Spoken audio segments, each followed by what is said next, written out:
जय श्री बुरादि शक्ति मैया भवानी कोट कोट प्रणाम। हरिंदर भैया कोट को नीलम दीदी कोट कोट प्रणाम। सब देव लोग कोट कोट प्रणाम। सब देवी लोग कोट कोट प्रणाम। हे शिव गुरु रौरा घरदानी घट घट वासी है, अविनाशी है, दीन बंधु है, दीन दयालु है, कृपालु है, अनाथों का नाथ है, कालो का महाकाल, देवों का महादेव है। गुरु जी कृपा करे दया।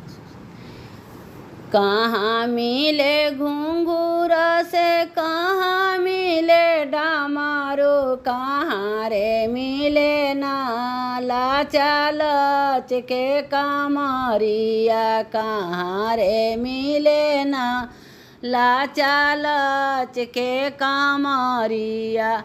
हाट में मिले घुंघूरा, बाजार में मिले डामारू, बाजार में मिले डामारू, सुल्तानगंज मिले नाला चालच के कामरिया, सुल्तानगंज मिले नाला चालच के कामरिया।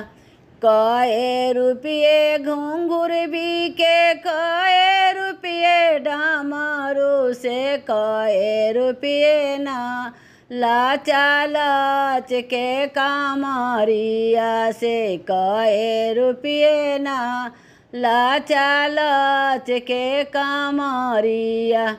20 रुपये घुंघुर बिके, 50 रुपये डामारू से, 125 के ना लाचालच के कामरिया से, 125 के ना लाचालच के कामरिया। कहाँ बान्हबो घुंघूर से, कहाँ रखबो डामारू, कहाँ रे रखबो ना लाचालच के कामरिया, कहाँ रे रखबो ना लाचालच के कामरिया। गोर में बान्हबो घुंघूर, हाथ में लेबो डामारू, कान्हा पर रखबो ना लाचालच के कामरिया, कान्हा पर रखबो ना लाचालच के कामरिया। का बोले घुंघूर से, का बोले डामारू से, का बोले ना लाचालच के कामरिया से, का बोले ना लाचालच के कामरिया। छम छम बोले घुंघूर से, डम डम बोले डामारू से, बम बम बोले ना लाचालच के कामरिया से, बम बम बोले ना लाचालच के कामरिया।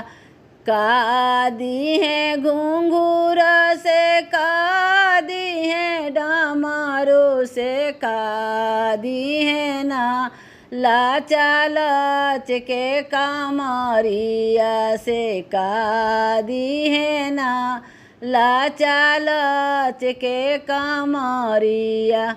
बल दी है घुंघूर से, बुद्धि दी है डामारू से, बुद्धि दी है डामारू से, सब कुछ दी है ना लाचालच के कामरिया से, सब कुछ दी है ना लाचालच के कामरिया।